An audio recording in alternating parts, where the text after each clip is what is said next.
You're standing in the aisle, halter looped over your arm, and your horse drops their head and rests it against your chest. It feels like trust. It feels, honestly, like love. And it might be, just not for the reason most people assume.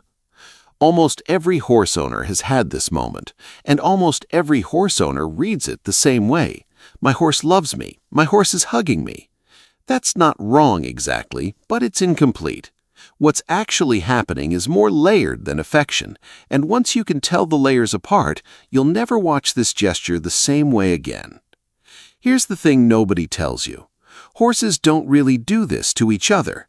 Mutual grooming, yes. Two horses standing nose to tail, working over each other's withers with their teeth, and old and well-documented affiliative behavior.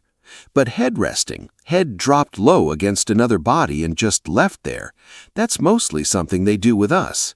Which means whatever this is, it's not a horse-to-horse behavior we're witnessing secondhand. It's something that developed in the space between horse and human specifically. So what is it? Start with the head position itself, because that's not random. A lowered head is a clearest physiological tell researchers use when assessing whether a horse is relaxed. Heart rate drops, ear position softens, blink rate changes. A horse standing in a genuinely calm state will carry their head lower than one who's alert or anxious.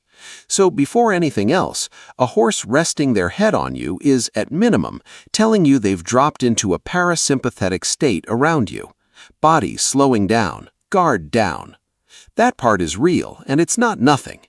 But, and this is where it gets less tidy than the caption under the photo, there's a second thing happening underneath that, and it's the part most people skip past because it complicates the sweet version.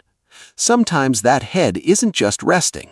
Sometimes there's weight behind it, actual pressure, the horse leaning into you the way they'd lean into a post or a wall. And that's not affection, or not only affection. That's a horse using you as physical support, which, depending on size and balance, is a completely different conversation than the one happening when the head is simply present without pressure.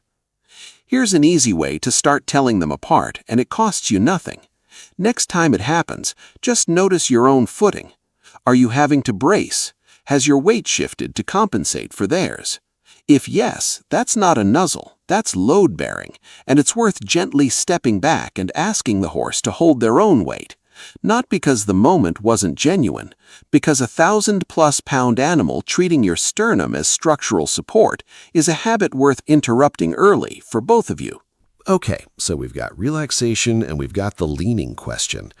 There's a third layer, and it's the one that actually explains why this gesture exists with humans at all, when it barely exists horse to horse.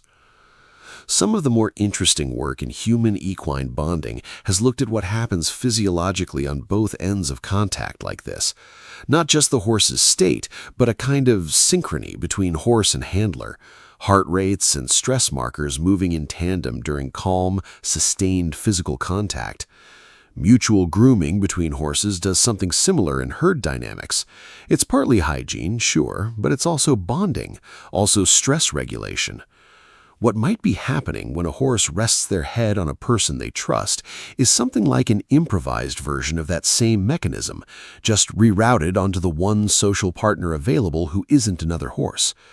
We didn't train this gesture into them. They built it out of the materials they already had. Which is, if you sit with it for a second, a strange and pretty moving thing. Of all the behaviors a horse could repurpose for a human who isn't built anything like a horse, this is the one that survived.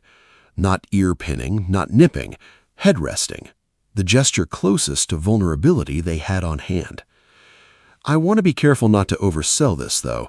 Not every horse who leans their head on you is mid-emotional breakthrough.